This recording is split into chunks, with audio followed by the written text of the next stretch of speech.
Selamünaleyküm arkadaşlar. Yeni bir videomuza hoş geldiniz. Mercedes L450 arkasında 320 yazdığına bakmayın. Müşterimiz daha sonra onu bulamadığı için yaptırdığını söyledi. Araç ML450. Aracımız V8 dizel. Aracımız neden geldi? Deutschland, Almanya'dan geldi bu arada. İsmet abimiz. Sağ olsun, teşekkür ediyoruz. Ayağına sağlık. Yapılacak işlemlerden kısaca bahsedelim. Direksiyon kutusu tamiratımız var. Ön takım burçlar dedik ama alt takımda neler var ona göre müdahale edeceğiz. Yağ soğutucu, motor yağ değişim, mazot kaçakları var. Enjektör bakımımız var. Bir de rica etti, dedi ki plakamı kapatırsanız sevinirim. Otomatik şanzıman yağımız var ama öncelikle tabii ki detaylı olarak V8 motor üstünde gideceğiz bugün. V6'ları gördük. Zaten 4 silindir pistonları ülkemizde görüyoruz ama V8 şimdi sizlere elimizden geldiğince göstermeye çalışacağız. ML450 CDI ile beraberiz. Evet, conta ve yağ soğutucusunun orijinal ürünlerdir arkadaşlar. Burada görüyoruz. Şöyle hatta daha detaylı görünebilir. Mercedes logosu dahi var. Contaları değişiyor. Yağ soğutucusu değişiyor. Zor bir işçiliği var bu arada bu yağ soğutucunun. Hemen aracımızın ön tarafına geçtiğimizde bu şekilde bir ön dizaynı var. Motor bölümünde V8 olduğu için iki taraflı bir silindir kapağımız var. 4 tane enjektörümüz burada arkadaşlar. Bu şekilde gösterelim. Aynı şekilde sol tarafa geçtiğimizde de 4 tane enjektör bizleri burada karşılıyor. 23 Aralık Perşembe. Müşterimiz dün bıraktı aracı. Enjektör sökümüne başladık. Diğer işlemleri de hep beraber göreceğiz. Önce enjektörü sökelim. Sen mi attın? Evet. Nerede? Gördüm. Kadısan'ın orada var, Ferhat Paşa'da. Çok güzel bir yer. Bizim orada Ferhat Paşa'da. Sanayi yan yolun hemen öbür tarafında. Yetpa yürüme mesafesinde. Recep abi, daha öte parçacı mı var? Benzinliğin orada bir tane buldum. Oran atın. Hangi benzinli orada? Tavuk yoldan dümdüz. Orada. Bak dur. Işıkta duruyor gibi aslında sağa dönüyor, sola gene caddeye çıkıyor. Sağda köşede yıkama var. Tamam. Yıkamayla karşı karşıya diğer kapalı bir yer. Diğer cadde üzerinde diyorsun sen. Ana caddeye çıkmış, caddenin sırtı. Sol kolu siyah kapı böyle büyük. Biliyorum, yeri gördüm. İnternette gördüm. Gördüm, oradan bizim avizeci mi, ahşapçı mı, mobilyacı mı Şey ne vardı? Yeri vardı herhalde. Aha. Bak evladım. Burada devir daimimiz su kaçırıyor. Bir dakika. Tamam. Evet. Katnağı göster, şu katnak. Sol taraftaki paslı gibi görünen. Evet. Aşağı Devir zaten daimimiz su. su kaçırıyor. Dur. Şurayı göstereceğim. Kaldır telefonunu. Elimi çek. Burada suyumuz var. Dar bir alan olduğu için çekemiyoruz, giremiyoruz. Bak aşağıda kutunun altında. Sen şu an Tamam, görünüyor, evet, şurası. Tornavidayla göstereceğim orayı. O kadar su dolmuş ki orası.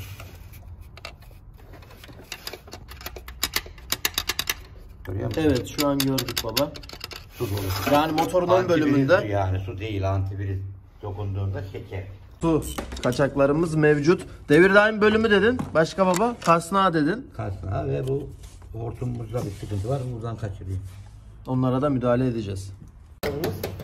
Panelden işim yok ki, yapacağım. 3 de rahat çalışırdı. Tabii ki bu araçta çalışmalarımızı yaparken boyumuz yetmiyor arkadaşlar. Devasa bir motor, jip tarzı bir araç olduğu için yüksekliği bizi kurtarmıyor maalesef. Enjektörleri sökmeye çalışıyoruz. Tabii ki 250 bin mi? Neydi baba kilometre? 270 mi bu arada? 250 bin civarında bir kilometremiz olduğu için biraz yıpranmış. Ancak Avrupa araçlarının kullanılmış olduğu malzeme her zaman kaliteli olduğu için hemen oynuyor arkadaşlar enjektörler. Örneğin bir Albea'nın burada 100 bin daha iyi olsa enjektörünün çıkmadığını gördük. Bu da malzeme kalitesinden kaynaklanan bir durum. Evet, sendeyiz baba. Enjektörlerden birini aldın. Evet. Ne hale gelmiş? Ben bunu alayım. Demiri düşürme. Tamam. İşaret. Bakın enjektörlerin görebiliyor muyuz ne hale geldiğini? Bu şekilde gösterelim arkadaşlar. Tabii ki enjektörleri enjektörcü, pompacı dediğimiz dizelciler yapıyor. Biz sadece söküm işlemlerini gerçekleştirip işçilik harcıyoruz. 4 tane sağ tarafta, 4 tane sol tarafta olmak üzere 8 tane enjektörümüz bulunuyor. Evet, hemen yan tarafındaki enjektör gerçekten çok kötü halde. Leş gibi bir enjektör yani arkadaşlar. Bunu enjektörcüye göstereceğiz ama sıkıntıları büyük ihtimalle var. 250 binde hiç bakım gördüğünü düşünmüyoruz. Bu şekilde olan enjektör bakım görmemiş oluyor genelde. Tabii ki altında bakır pullarımız var. Bunların hepsi yenilenecek. Bu şekilde görebiliyoruz. Evet, bu şekilde Birinci enjektör çıktı. Tabii ki sağ taraftan şu an sökümlere başladığımızı tekrar belirtmek istiyorum. Fabrikasyon olarak arkadaşlar buraya sıvılar sürüldüğünü görüyoruz. Bu da daha kolay çıkması için yapılmış bir işlem. Tabii ki motor kapağımız da bu şekilde.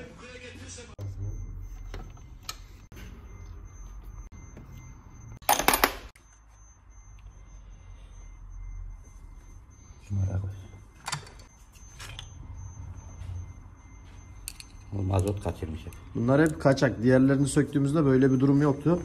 Bakıyorsunuz bunlar daha kötü konumda. Kaçakları mevcut. Evet, yine sol taraf genellikle arkadaşlar araca göre sağ taraf 4 enjektöründe büyük ihtimalle mazot kaçakları mevcut.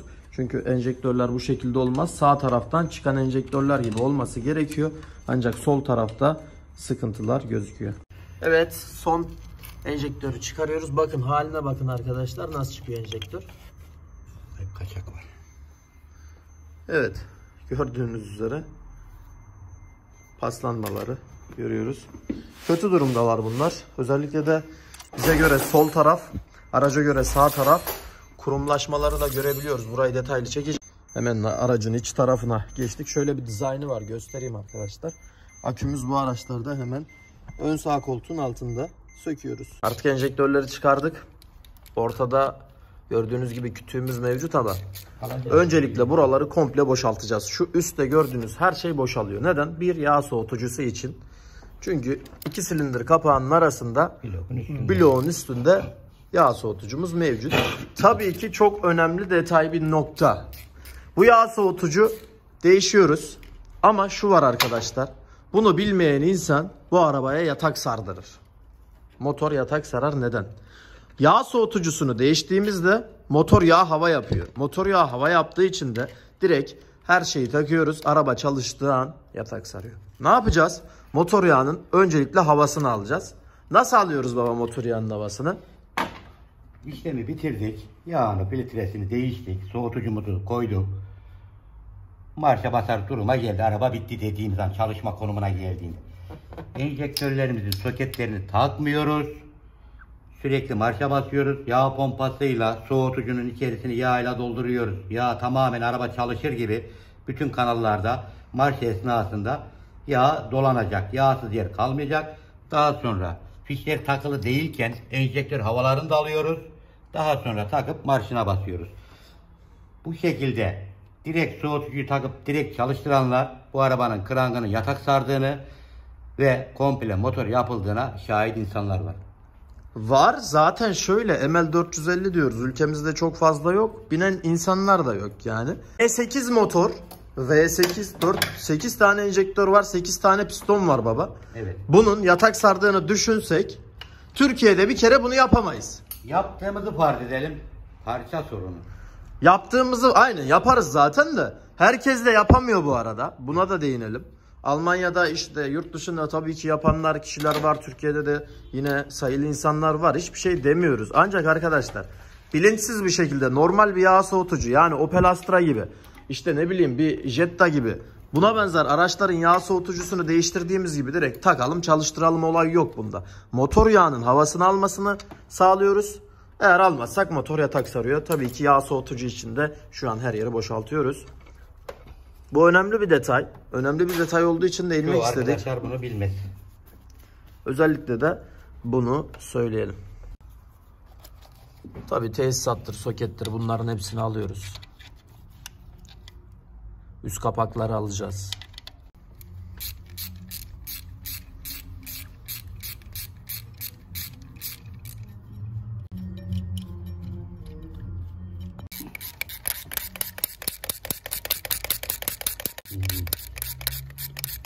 Öncelikle kütüğü almaya çalışıyoruz. Yani boşaltacağımız için kütükleri alacağız. Isıtma bujilerimiz var. Kızdırma bujilerinin soketleri mevcut. Şu görmüş olduğumuz griler, bunları alacağız. Adım adım gidiyoruz. Hemen railimizin müşürünün soketini alıyoruz. Çok önemlidir. Eğer sıkıntı olursa aracımız çalışmayacaktır. Bazen çalışanlar oluyor. Zor bela çalışıyorlar. Aşırı derecede dışarıya gri dumanlar attığına da şahit olabiliyoruz. Yakıtsal dumanlar bunlar.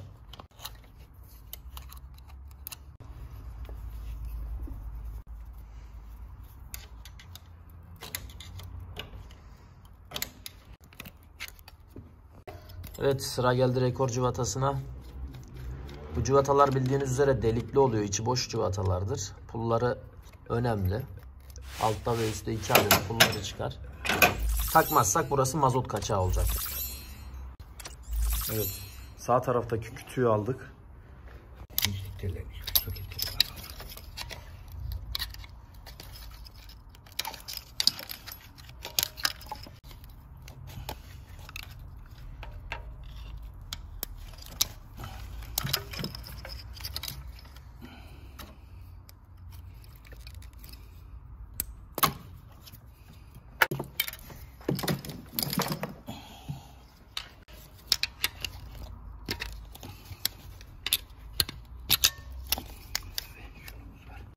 Tabii ki kapağın üstünde bir adet şasemiz var. Şase kablomuzu da tors civatayla söküyoruz.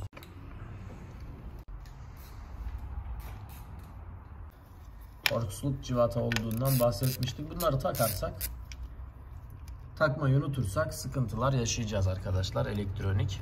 Bu yüzden önemlidir bunlar.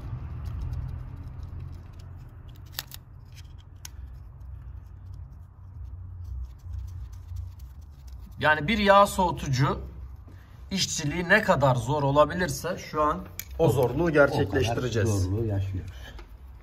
O kadar zorluğu yaşayacağız. Çünkü dediğim gibi zor bir işlem.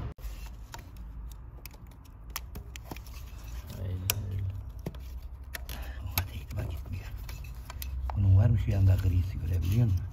Şurada mı var siyah? Siyah var baba orada.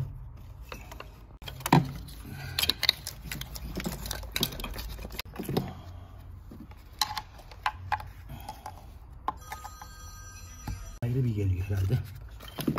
Ayrı geliyor, bak bunu çıkarmam lazım. Bu arada enjektörlerin içini göstereceğimden bahsetmiştim. Bakın ne haldeler. Buraların kesinlikle temizlenmesi gerekiyor. Böyle göstereyim. Girebildiğimiz kadar girmiş olalım arkadaşlar.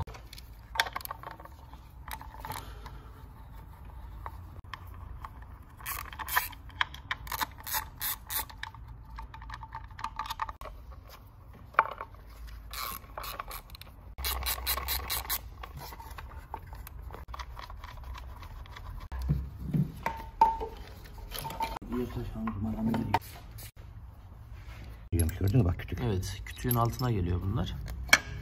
Soketimiz var orada. Rail müşürümüz. Diğerinde ön taraftan giriyordu rail müşürü baba. Evet. Bunda hemen arka taraftan giriyor. Evet, diğer tarafı da aldık. Hemen alayım bu. Bakırköy'den geliyor. Mütevazi. Bak buraya da toz düşürmüşler. Biz düşürmedik değil mi? Dur baba. Göstereceğim birazdan. Daha önceki ustamız düşürmüş. Düşürdüğünü alamamış mı? Bulamamış mı? Bak burada. Yavru burada duruyor. Kaç bin kilometre gelmiş. Hala burada bize selam veriyor. Artık bizim oldu. Almanya'dan çıktı, bize geldi. Evet. Para versek gelmez o Buyur. kadar hızlı. Bu şekilde arkadaşlar, görmüş olduğunuz gibi Almanya'dan gelen bir torsumuz oldu. Minicik bir tors. Tabi bu arada arkadaşlar değinmedik. Hızlı gidiyoruz sökme aşamalarına ama aracın korumasını çek diye babam böyle koymuş. Yere yağ akıyor. O yüzden bunu hemen kaldırmam gerekiyor. Bakınız. Burada komple yağ kaçağımız, mazot kaçağımız var arabanın altında. Bundan kaynaklı bunu da çekmek isterim.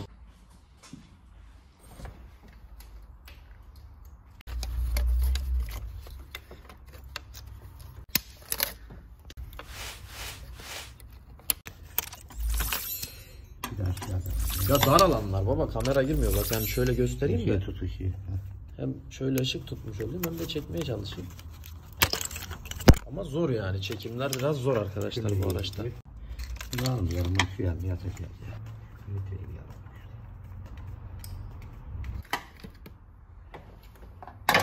Aracın periyodik bakımları olduğunu söylemiştik. Mazot filtremiz değişiyor.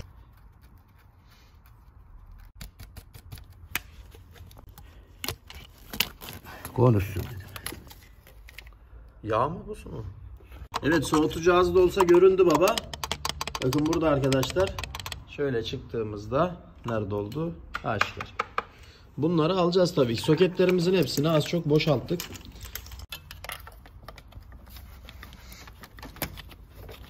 Bize bakıyor, bizim haberimiz yok.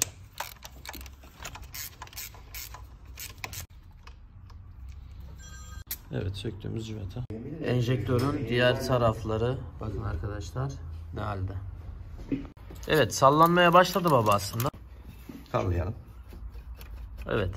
Yakında çıkacak bu tabii ki. Şurada. Altta egere borumuz var. Egere borusundan kaynaklı geçmeli arkadaşlar. O boruyu da çıkarttığımız zaman bu komple gelecektir. Burada bir şeyimiz var bak. Gelirsen görürsün. Evet usta. Şu tutuyor bak. Aynen. Bekliyoruz baba.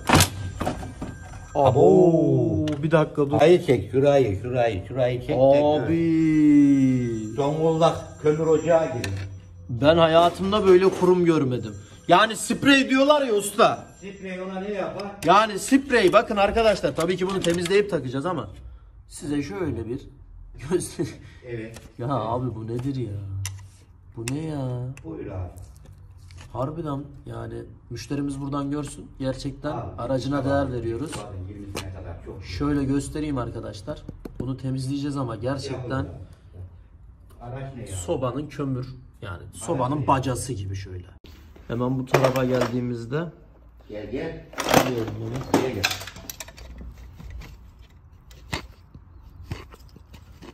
Müşterimiz bunu izleyecek.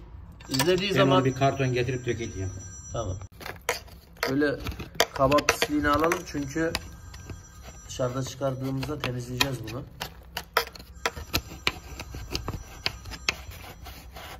Ya buran değil, maden ocağı gibi. Yoğun kokuyor, yoğun kokuyor.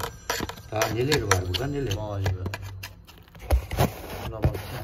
Yani o zaman şunu diyebilir miyiz? Gördüğümüz en çok bu araçta kurum. Yani en fazla bu arabada kurum gördük.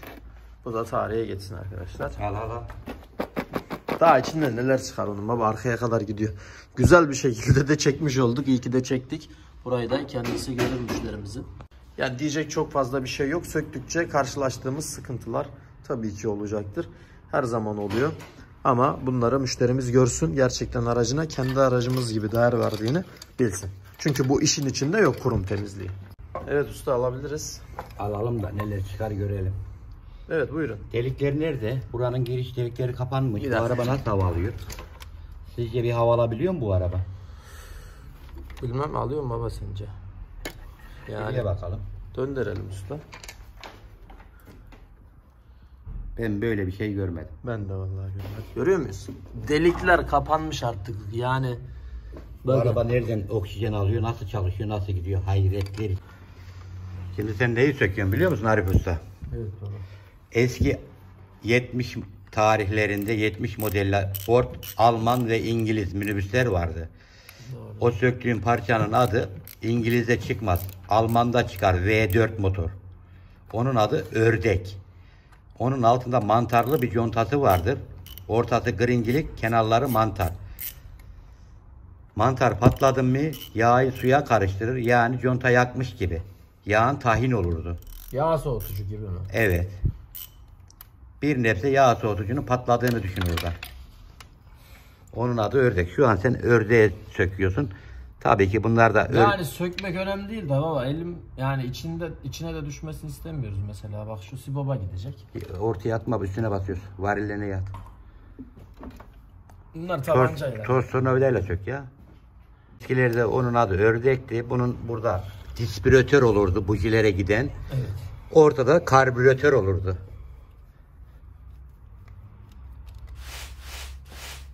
Ama zor bir işçiliği var baba. Evet. Yani bir yağ soğutucu için zor değil mi sence?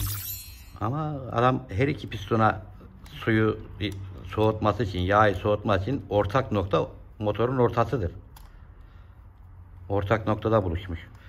Bunun bir eskilerinde 350'lerde yağ filtresinin, yani bu filtrenin yan kenarında oluyor. O çok basit baba. Yani Onu aşırı değişmemiz basit de. tahminim bir Ama saatimizi şu şeye almaz. değil mesela, motor kitleme olayı çok önemli. Yani bu gerçekten önemli bir detay. Evet, bu yağ soğutucuyu değiştiğimizde ne yapmamız gerekiyor? Bunu çoğu arkadaşlarımız biliyor veya bilmeyen daha fazladır.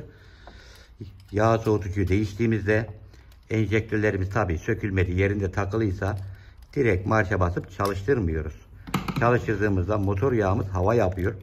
Buna gülenler olabilir belki ama başına gelenler söyler. Motor Ya yoruma baktığımız zaman herkes biliyor baba. Yani yağ herkes hava mı biliyor da. yaparmış? Ya işte hava yapıyor arkadaşlar. Kranga yağıydı. Yani bunu Almanya'da 3-4 ayda yapan insanlar var. Var. Yani bunu izleyen abilerimiz biliyor. Yani ben onlardan geliyor, duyuyoruz. Bize az bir müşterimiz gelmiyor arkadaşlar. Biz paylaşıyoruz, bilgi vermeye çalışıyoruz. Püf noktaları paylaşıyoruz. Biz motorun üreticisi değiliz. Biz sadece söktüğümüz kadar, yapmış olduğumuz tecrübeler kadar bilgi veriyoruz. İnsanları da aydınlatıyoruz yani. Olay Peki ne yapacağız o zaman? Yağ soğutucuyu değiştiğimizde bu arabamız 8 silindir olduğu için 8 tane enjektörün soketlerini çıkarıp belli bir zaman marşa basacağız. Motorda yağın dönmesini sağlayacağız. Daha sonra enjektör soketlerimizi takıp çalıştıracağız arkadaşlar. Aynen öyle. O söktüğünde yani emme manifold, kelebek boğaz dediğimiz temizlik diyoruz yani. Evet, evet. Şu an bu arabaya bir nebze o yapılmış olacak. Yapılıyor da valla şu halimize bak. Yani hiç sevmiyorum ya. Tabii kurum temizliği önemli ama zaten genelde ben internetten kimseyi takip etmiyorum ama görmüş olduğum kadarıyla spreyle falan yapıyorlar. Spreyi buna ne yapar bir baksana ya. Sprey hikaye yani, bunu belirteyim. Yani marka da vermeyeyim de. Hikaye yani baba. Sprey bunu yumuşatır, bak şöyle yapar, başka ne yapacak? Yüzeysel Bak böyle yumuşatır. Ne oldu? Hala var ama burada. O da ne olacak? Islanır yani, çamur olur. Islandı ya. Emişle sibop yuvasına gidecek. Sibopun ağzına yapışırsa aracımız tekleme yapacak. Tekleme yaptığında ne yapalım? Bu sefer silindir kapağı söküp sibopları temizleyelim. V8 bu arada. Yani Kapağını ne üzerinde bu arabanın alamazsın. Mümkün yok, değil. motor inmesi lazım bu araçlarda. Avrupa'da yapılan sistem doğru sistemdir. Hani alabiliriz artık. Tabii ki dikkat ediyoruz. Dikkatli olmamız lazım. Ve yağ soğutucu çıktı. Onu kenara alalım baba artık. Bakın delik bölümleri. Dökülmesin usta da. Yağ soğutucu burada. Hemen burada karşılaştığımız silindir kapağına basan noktalar var. Buralar da kötü durumda. Orada bak yağ kaçaklarına dön. İçeriye bak yağ dolu. Yağ kaçakları var. Zaten bunu büyük ihtimalle yağ soğutucu radyatörü çok fazla değişmiyor mu? Altta da biriken yağ kaçaklarına dikkat edelim. Motorun üstündeyken görünmüyordu. O yüzden çok önemli noktalar iç noktalarda kalıyor. Tabii bu değil bizim yağ soğutucumuz. Peteğimiz hemen aşağı kısımda. Geçme ora. Geçmedi. İleri itilecek. İşte güç alamıyoruz ki, kuvvet alamıyoruz. Arabanın önüyle motor arasındaki mesafe uzun ve yüksek olduğu için sıkıntı. Yağ soğutucusu katmış bak, akana bak, akanı çek, akanı yağıyla birlikte akıyor bak, oraya akanı bak. Evet, yağ soğutucu tam zamanında değişildi bu arada. Görüyor musunuz? Suyla yağ beraber çıkıyor. Ve yağ kaçakları da mevcut. Şuradan akanı da görebiliyoruz. Yağlı su akıyor. Dikkat edersek. Evet, yağ soğutucu buradaydı. Evet, ulaştık. Ulaştık baba, bayağı söktük. Ulaştık. Yağ soğutucu bu şekilde. Enjektörleri gönderdik bu arada arkadaşlar. Umarım cumartesi gününden önce bu arabayı bitirebiliriz. Ama çok zor gözüküyor. Uzun işçilikleri var daha. Onları tamamlamaya çalışıyoruz. Enjektör ve yağ soğutucu bölümü bu şekilde. Tabii ki şu suları buradan almamız gerekiyor. Dikkat etmemiz gereken nokta, şu kurum pisliklerini içeriye kaçırmamamız gerekiyor. Bakın buralarda full ağzında doluluk var. Bunları hummalı bir şekilde, önemli, detaylı bir şekilde temizleyip subabın ağzına gitmemesini sağlayacağız. Bu yüzden de dikkatli olmamız gerekiyor. Yağ soğutucumuz da bu. Yenisini göstermiştik herhalde. Getirelim baba. Yağ soğutucumuz bu şekilde. Genellikle radyatöründe çok fazla bir şey olmuyor ama contası çok önemli. Zaten parça koduna bakalım. Dikkatli bakalım. Her ikisinde de aynı parça kodları var arkadaşlar. Bu şekilde hala suyumuz akıyor. Suyumuz tabii ki yağ ile su karışık akıyor. Buradan görebiliyoruz neler olmuş, neler. Bu şekilde V8 ile beraberiz. Ya erkekli dişili tostu. Böyle yağ kaçaklarını gösteriyor. Bir daha bura açılmaz baba. Buraları tabii ki temizleyeceğiz. O yüzden biraz ara vereceğiz. Yağ soğutucuyu da sökelim, sizlere gösterelim. Yani güzel bir açıdan alabilirsen. Nasıl çıkıyor?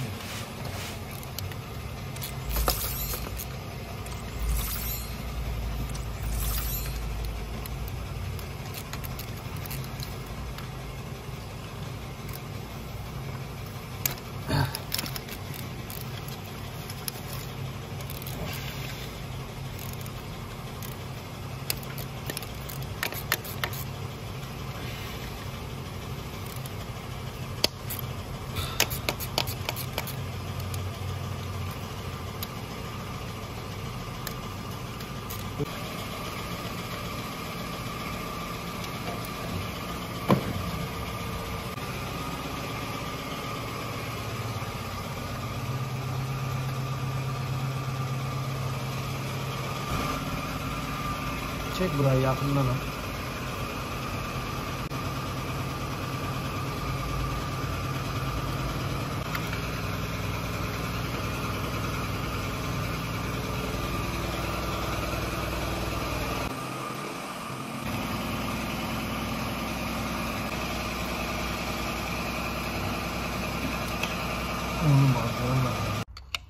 Evet, civatalar tamam. Contalar ne hale gelmiş. Baksana. Seviye olmuş artık. Normalde yüksek atması gerekiyor.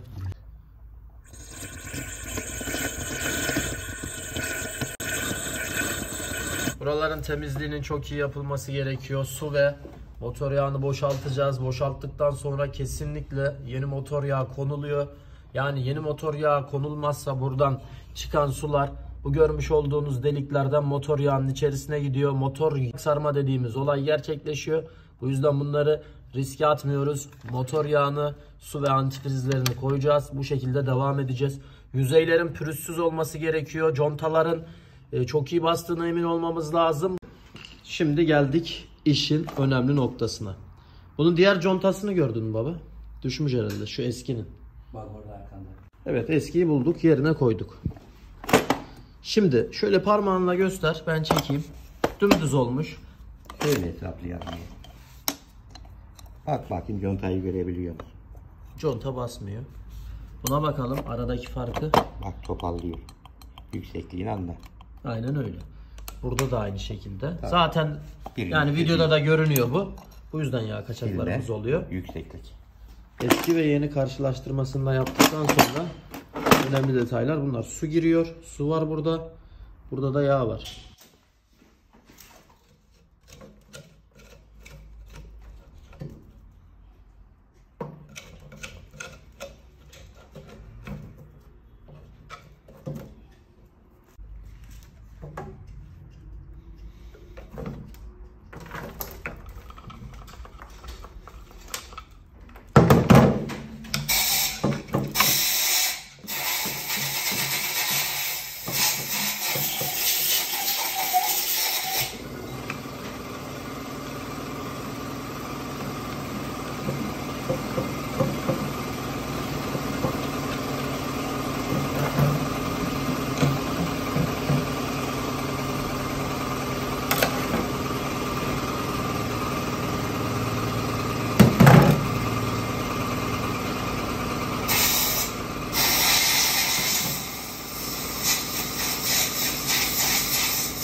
Gel abi, hayatında böyle kurum gördün mü?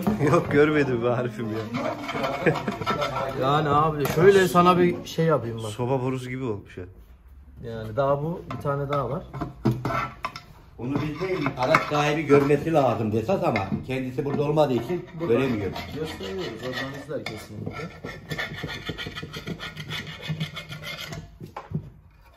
Bu şekilde. Devam ediyoruz. Diğer boruyu ver baba. Arif ustam hayatında böyle bir şey gördün mü sen Abi ya? ben ilk defa görüyorum. He? Yani ilk defa böyle bir şeyle karşılaşıyorum. O kadar ben tabir çözemedim ediyor. abi. Sen gördüysen söyle. Yok ben de görmedim de. Şuna bak ya. Sobalarda görüyoruz abi. Soba da bilen bu kadar var. Aynen, soba bile bu kadar çıkarmaz yani. İlginç. Ve bu araba çalışarak geldi. Herhangi bir tekleme sıkıntısı da yoktu. İyi çalışıyor. Mucize yani. Sadece onu diyor. Vallahi iyi gidiyormuş ya. Hani bir insan kanser oluyor tedavisi yok deniyor ya. Bu kanser olmuş. Biz kanserin tedavisini çözüyoruz şimdi. Çıkarsana. Çıkartalım abi. Elime bak. Daha kötü yapacağız. Gel ben alayım diyorsan. Buyurun. Oh, şuna bak. Yani de ki ben benzinle gidemem. Şurayı görüp bir tane koşmam lazım. Ver bana. Bağlar oluyor.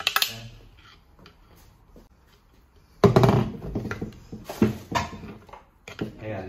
Ses var mı diye bakıyorum. Bu araba bu işlemi geçtikten sonra büyük ihtimal Yakıtımız performansı düşecek abi. da bayağı etkili görülecek Çekişimiz yani. artacak.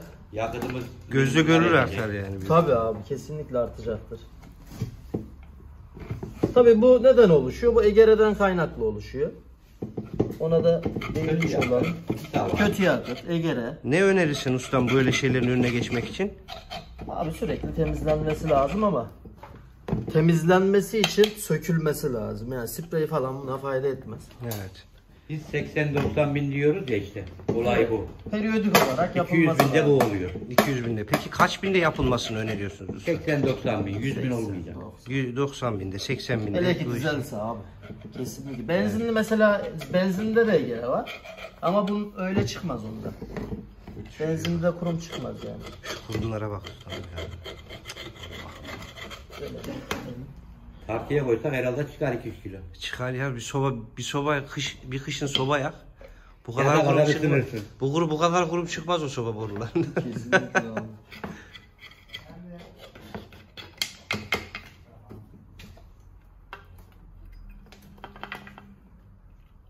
Ustam şimdiden ellerine sağlık. Sana da yapmıştık değil mi? Halis Evet abi evet kurum bana da yapmıştınız. Benim Ama arabayla seninkinden şu kadar çıkmış. çok çıkmamıştı aynen. Seninki bu yerdekiler kadardı. Aynen öyle. De bu bilmiyorum ya hiç görmedim böyle kurum. İlginç. Şimdi adam böyle yapıyor, değil mi? Yeter ya. Eskisinden iyi, açıldı bayağı. Tabii tekrar yıkanacak buralar. Spreyden geçecek herhalde. Tabii. Benzin, sprey. şiddetle. Yıkamak Benzincimiz de burada abi. burada bak. Getirmiyor. Çekelim onu da. Niye getirmiyorsun benzin bize? Götürmeye geldik bak. Allah razı olsun. Eline ayağına sağlık. Seni bekliyoruz bunlara yıkanmak için. Alalım biz ya. Abi bedava gelmiyor. Bedava Geliyor yani. Ya iyi koy oğlum sen şöyle düşer de kırılır bir de ondan uğraşıyor. Şimdi bir tane kutu gibi bir şey Tanesi var. mi koydun dedin sen? Şunu Yapsana atalım. Ona koy Yeşil bakalım. kutudan koy. Ustam son kez diyeceğim bir şey var mı? Abi şunu da koyalım kutumuza. Tamam. Gösterelim. Yeşil yukarıda. Evet. İçelim. Sen. İçeyim abi. Zahmet olacak ama. Evet, bu şekilde de dolduralım.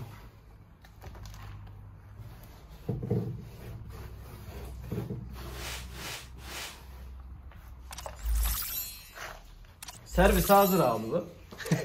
Kuryeyi çağır da paketi adrese götürsün. Ve bu şekilde temizliğe devam ediyoruz. Eline sağlık Sağ ustam. ol.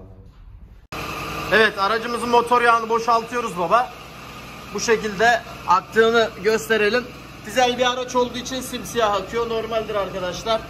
Buradan boşaltma tapamızdan motor yağımız akıyor. Tabii ki otomatik şanzıman yağımız da var. Şanzıman da tabii ki arka tarafta. Şöyle baktığımız zaman şanzıman bölümünde görüyoruz. Kaçaklar mevcut. Ama buna müdahale etmeyeceğiz. Neden? Şanzıman söküldüğü zaman trans arka keçe değişmesi lazım. Arka keçenin değişmesi gerekiyor usta. Bu yüzden değişmiyoruz. Bu bayağı bir yağ aldığı için tenekeye sığmayabilir baba, bilgin olsun. Halis abi, ortalığı görüyorsun. Evet. Yani buna ne demek istersin abi? Ya harika ya. Ben hem bu kadar kurum çıktığını görmedim. Ortalıkta tertemiz oldu. 3 saattir kurum temizliği için uğraşıyoruz bu Aynen arada. öyle. Babamın halinden anlaşılabiliyor, ortamın halinden de anlaşılabiliyor. Şu an bura görünmüyor. Bunu yaparlar mı abi? Yani sen bunu yaptırabilir misin? Yok ya, onu bu piyasada yapan olmaz yani, değil mi? Aynen öyle.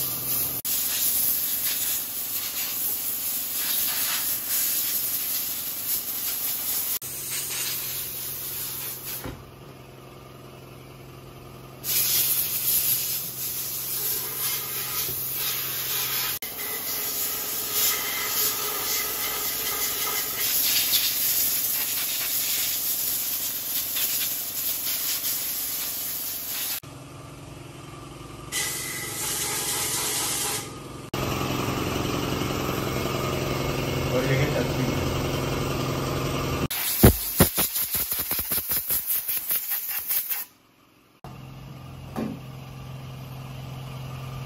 Delikler komple kapalıydı, şu an delikler açıldı. Bunu daha da fazla temizleyeceğiz, gösterelim arkadaşlar.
Evet arkadaşlar, bayağı bir temizledik, görüyorsunuz. Elimizden geldiğince yani sizlere göstermeye çalışıyoruz. Harbiden hakkını vererek yapmak istiyoruz bu işleri. Temizliğini görüyorsunuz. Bu videoyu büyük ihtimalle part 1 videosu olarak yapacağım. Uzun bir video oldu. Toplama aşamalarını farklı bir videoda göreceğiz. Ancak bu videoda sizlere aslında kurum temizliğini göstermeyecektim ama kurum temizliği yapmak durumunda kaldık. Bundan kaynaklı olarak da video biraz uzadı. O yüzden çok uzun olmaması adına ikinci videoda toplama aşamasını çekeceğim. Temizliklerini görüyorsunuz. Buralar ne haldeydi? Buralar yağ soğutucunun bastığı noktalar. Su ve yağ girişlerimiz. ML 450 aracımızla beraberiz. Enjektörlerimiz revizyonda. Şu an enjektörcüde. Çift egzantrik olan aracımız. 2 burada, 2 burada devam ediyor. Emme manifold bölümleri bura. Egzoz 2 taraf çıkış arkadaşlar. Enjektörler dediğim gibi şu an temizlendiği yerleri ama yerlerinin temizlenmesinin yanı sıra enjektörcüden gelmesini, pompacıdan gelmesini bekliyoruz. Uzun işlemleri var bu aracın ve ikinci bölümde yine sizlerle beraber olacağız. Umarım çalışmalarımızı beğeniyorsunuzdur. Beğeniyorsanız kanala abone olmayı, fikirlerinizi yorumlar kısmında belirtmeyi unutmayın. Şimdiden hepinize hoşça kalın, iyi seyirler dileyerek iyi akşamlar diliyorum.